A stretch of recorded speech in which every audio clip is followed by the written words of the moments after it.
Muy bien, ahora platicaremos sobre el pensamiento lógico y complejidad. La lógica es un campo de estudio que se ocupa de las argumentaciones válidas. Las argumentaciones ocurren cuando se quiere justificar una proposición con base a otras, asegurando que la primera es consecuencia de las anteriores. Y bueno, un argumento, vamos a decir que es una lista de proposiciones o enunciados, y el último enunciado es la conclusión del argumento, y los otros son las premisas o las hipótesis. Cuando afirmamos que un argumento es válido o correcto, se sostiene que las premisas y la conclusión están relacionadas de tal manera que la conclusión se sigue de las premisas por una necesidad estricta. Como bien lo dice Solís y Torres en su libro justamente de lógica publicado en 1995. En nuestro lenguaje, habitualmente utilizamos argumentos, premisas y conclusiones, mismos elementos que forman parte del estudio de la lógica, a través de las dimensiones que nos permiten organizar las operaciones y las relaciones entre conceptos y categorías fundamentales de la intelección y de la acción humana. Y podríamos decir aún más, que organizan teorías y discursos dentro de teorías coherentes. En la búsqueda del entendimiento de la realidad, es que surge el pensamiento lógico. Un pensamiento organizado que se estructura como una ciencia formal, como una ciencia que enseña el método para alcanzar la verdad, como lo decía San Agustín, o también, como lo decía Aristóteles, que la lógica es la ciencia de la demostración. Élie de Guattari decía que la lógica, la ciencia particularmente, se ocupa de examinar los procedimientos teóricos y experimentales que utilizan en la adquisición y construcción del conocimiento. La lógica indaga entonces las relaciones mutuas y las influencias recíprocas que existen entre el pensamiento y la realidad presentada por éste.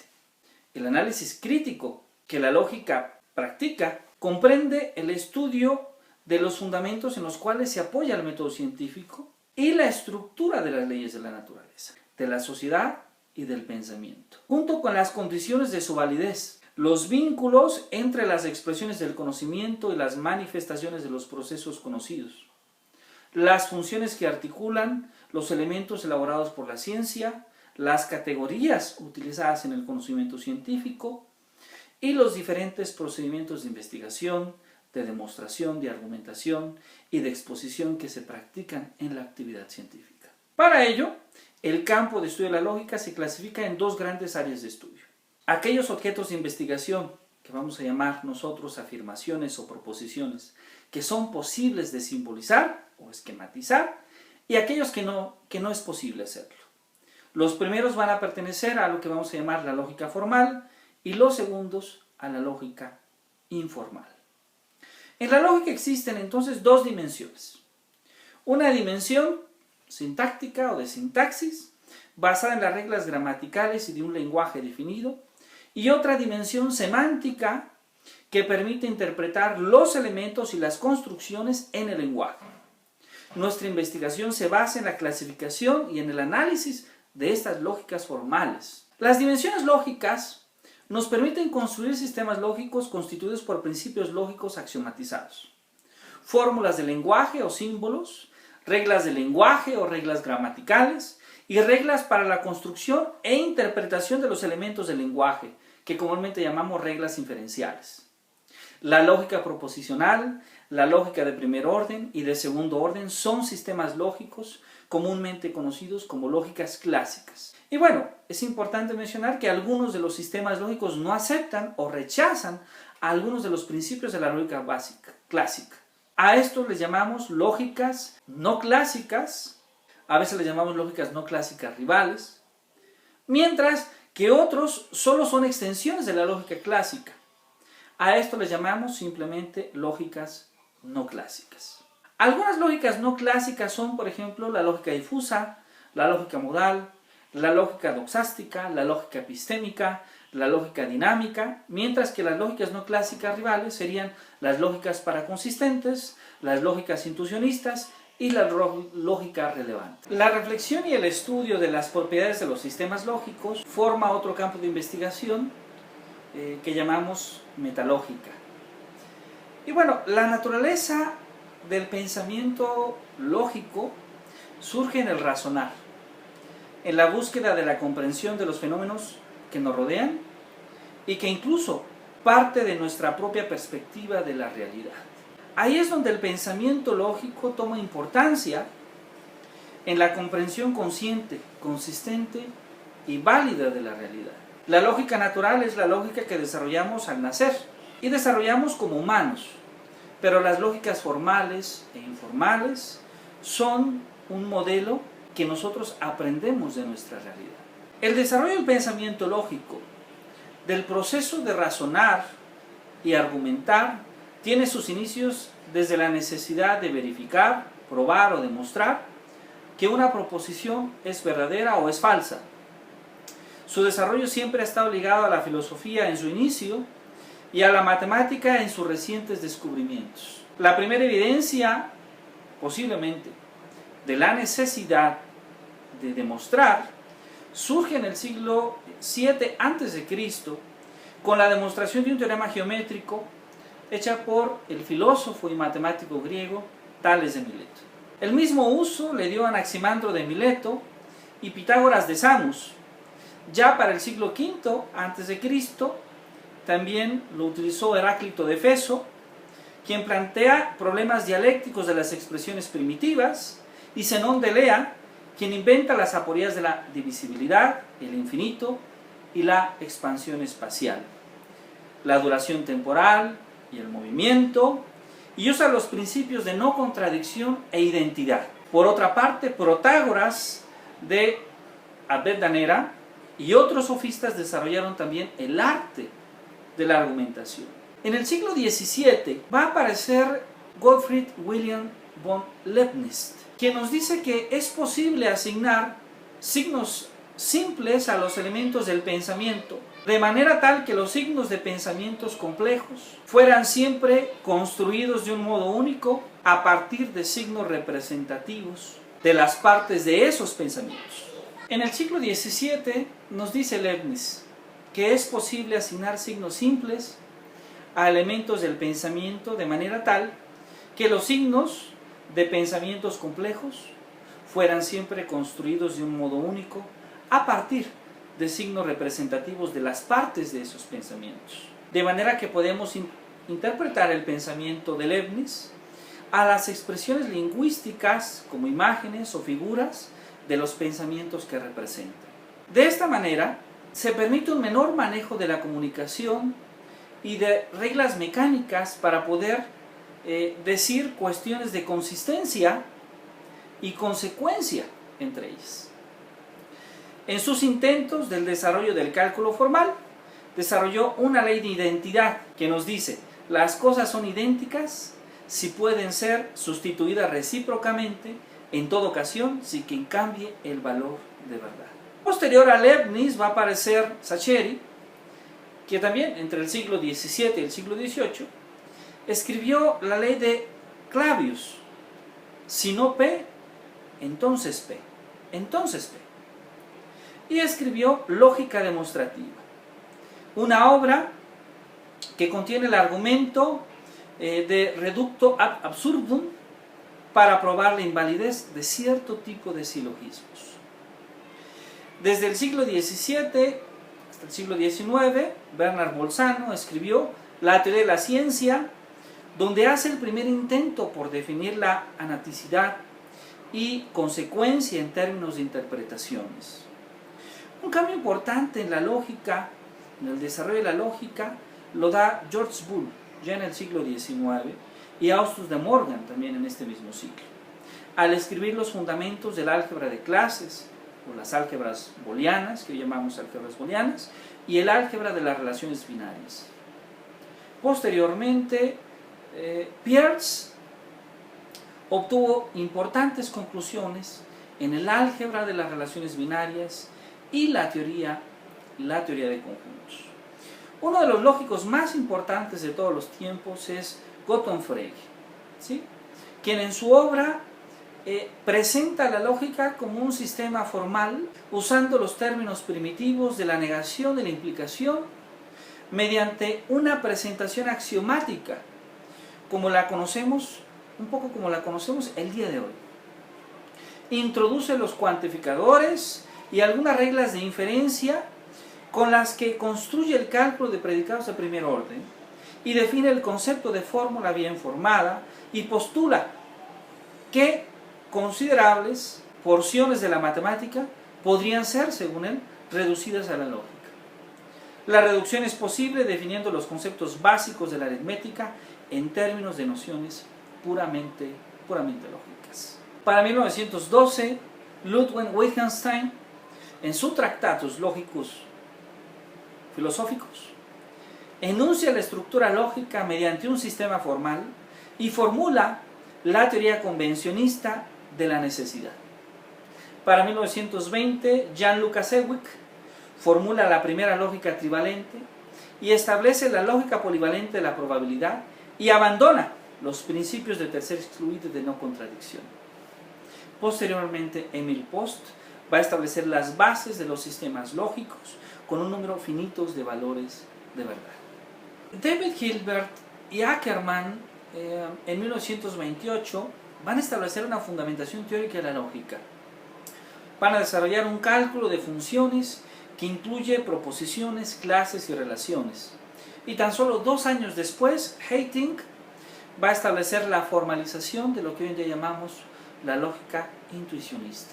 Otra obra científica que representa bases en el conocimiento de la lógica va a ser el Principia Mathematica, escrita por Bertrand Russell y por Alfred Weihat, donde se incorpora la idea de tipos, un instrumento para evitar la inconsistencia del sistema de Frege y derivar la matemática de la lógica. Un estudio que despertó, por cierto, mucho interés por Kurt Gödel, quien probó la completud de la lógica elemental y la incompletud de las lógicas de orden superior, de donde por consecuencia no se puede dar un sistema axiomático completo y consistente para la aritmética elemental de los números naturales. En 1937, Alan Turing establece una relación entre la lógica y la computación electrónica y va a formular la teoría de las máquinas computadoras o las máquinas finitas, para que posteriormente Norbert Wiener desarrollara la lógica de la computación y se crea la cibernética.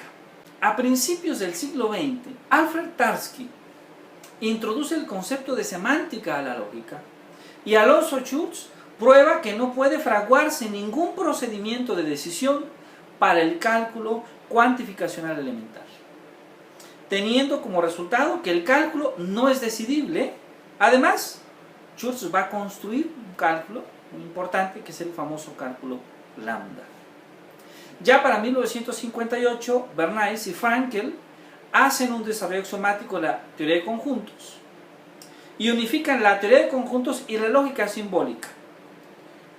Tan solo un año después, Novikov formula la teoría de la demostración por reducción y encuentra solución a la conjetura de Bunsen sobre grupos finitos. Para 1963, Quine formula posibles sistematizaciones de la teoría de conjuntos y Paul Cohen establece la demostración de la independencia de los axiomas de un sistema formal. Un resultado muy importante que le llamamos la independencia de la hipótesis del continuo y que está ligado a una propuesta algunos años anteriores que nos habla justamente que hay 2 tipos de infinito para conjuntos infinitos. Es decir, que hay conjuntos que pueden tener una infinidad, como la de los números naturales, ¿sí?, que vamos a llamarles infinitos numerables, y que hay otros conjuntos, como los números reales, como los números irracionales, que tienen una infinidad mayor y que llamamos un infinito no numerable.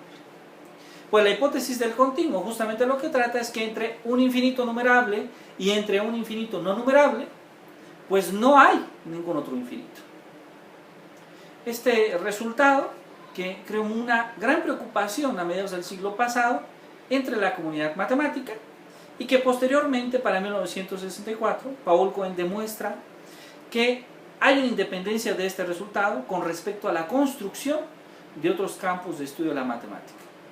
A principios de nuestro siglo, Van Petten establece los principios de la lógica epistémica, y la lógica dinámica va a ser introducida por Pratt por 1976. En un principio le llamó lógica modal de programas, y no fue hasta sus trabajos posteriores, hechos por Harel y por Meyer, cuando se le empezó a llamar lógica dinámica. El primer nombre es natural, ya que una de sus aplicaciones más importantes es la corrección parcial de programas, la comprobación de la potencia expresiva de diversas construcciones de programas, la síntesis de programas desde determinadas especificaciones, entre algunas otras. La lógica dinámica describe y analiza los resultados de ejecutar acciones en un conjunto de estados. Entendamos aquí estado como una descripción instantánea de la realidad. Al desarrollarse la lógica modal, surge la lógica epistémica con los trabajos de Jakob Hintikka, quien en 1962 presenta los primeros desarrollos justamente sobre este tipo de lógica, y cuyo objetivo es conocer los estados del conocimiento. El conocimiento de un agente, que tiene que ser humano, ¿sí?, corresponde a su capacidad de responder a cuestiones sobre el mundo específico. El interés en el estudio de este tipo de lógica ha aumentado recientemente debido al protagonismo de los sistemas inteligentes y sus aplicaciones, que van desde la economía, la teoría de juegos, los protocolos de comunicación, comprensión del lenguaje natural, el diseño de agentes de software, la planificación, el control inteligente, los sistemas distribuidos y de seguridad, entre otras más. Otra lógica modal de importante estudio es la lógica temporal, que fue introducida por Prior y por Camp, misma en donde un enunciado temporal es falso o verdadero de acuerdo al momento en su enunciación. Misma que tiene aplicaciones importantes en robótica, diagnósticos médicos, sistemas expertos, bases de datos temporales y sistemas en tiempo real. A mediados del siglo XX, otra lógica modal que es de interés es la lógica deóntica. El desarrollo de la lógica deóntica como un sistema formal en relación al derecho puede identificar las estructuras operantes en las acciones y razonamientos de éste. Para identificar las estructuras operantes y razonamientos de éste, se inicia justamente con los trabajos desde la época de Leibniz en el siglo XVII, y su reivindicación que se da con los trabajos de George von Wright, los trabajos de Puga, da Costa, Bernengo, y otras investigaciones también de importancia de Norberto Bobbio y Achugón. En 1936, al desarrollar el cálculo proposicional de la mecánica cuántica, Virchow y von Neumann observaron que este tiene una estructura más abstracta en su interior. De este estudio surge la lógica cuántica. Y bueno, entre los principales avances de esta lógica es el estudio de las estructuras cuánticas como un sistema formal de razonamientos, iniciada por Rayleigh, por Pavicic y por McGill, ya en la década pasada, mismos que hacen una prueba formal de la lógica cuántica como una lógica no clásica. Este mismo año, Abramsky y Koch obtuvieron una caracterización de esta mecánica cuántica basada justamente en la lógica cuántica. Y Prestel probó el famoso teorema de Soller, que da una caracterización axiomática en términos algebraicos de los espacios de Hilbert de dimensión infinita sobre el campo de los números reales complejos y cuaternios, y prueba que la caracterización de los látices en subespacios cerrados de Hilbert son isomorfos a los látices generados en estos espacios. Resultado de importantes consecuencias en la lógica de la mecánica clásica, los látices ortomodulares y la geometría proyectiva de dimensión finita. Tani también desarrolla el teorema de completud para la teoría de los conjuntos cuánticos, y en este mismo año, 2009, Moore va a formular los principios de análisis de las estructuras cuánticas. Ligado a las propiedades geométricas y topológicas de las estructuras cuánticas, se va a encontrar el trabajo de Wills sobre los espacios de prueba. Desde el descubrimiento de la lógica cuántica en 1936 por Virchow y von Neumann, en la década de los años 70, Goldblatt y Discant encontraron diferentes relaciones entre los ortolátices y el modelo modal browniano. La lógica clásica y sus extensiones, a veces llamadas lógicas modales, a partir de una contradicción, se puede inferir cualquier fórmula. Esta propiedad se conoce como el principio de explosión o como la paradoja de la implicación material, debido a que nos muestra fórmulas válidas, pero a las que rechaza nuestra intuición. El principio de explosión tiene como consecuencia que, dada una teoría o base del conocimiento, si tiene que esta base A es inconsistente, entonces cualquier fórmula del lenguaje es consecuencia de A, y por tanto A carece de interés al no ser consistente. Las lógicas cuya relación de consecuencia semántica o sintáctica satisfacen el principio de explosión se les llama lógicas explosivas. Las lógicas que rechazan el principio de explosión se les llama lógicas paraconsistentes. Los precursores de este tipo de lógica son Jan Lukasiewicz, Nikolai Vasilei, Jakovsky, Arruda da Costa y Francisco Miró Quesada, ya en nuestro siglo. En sus estudios sobre la lógica discursiva de Jankowski, la lógica que fue pensada para analizar las conclusiones entre n agentes que tienen diferentes opiniones sobre algún tema, algunas de ellas contradictorias entre sí. Pues su lógica es una lógica modal en la que cada mundo posible se representa por un agente, y en tal mundo se considera lo que la gente considera verdadero. Como él mismo afirma, si dos personas se contradicen en un debate, esto no significa que los demás crean cualquier cosa, ni que crean su conjunción. Esto es, no se acepta el principio de explosión. Algunas de las aplicaciones de las lógicas paraconsistentes son en base de datos, en sistemas expertos, robótica, planificación, control de tráfico, epistemología e ingeniería de software.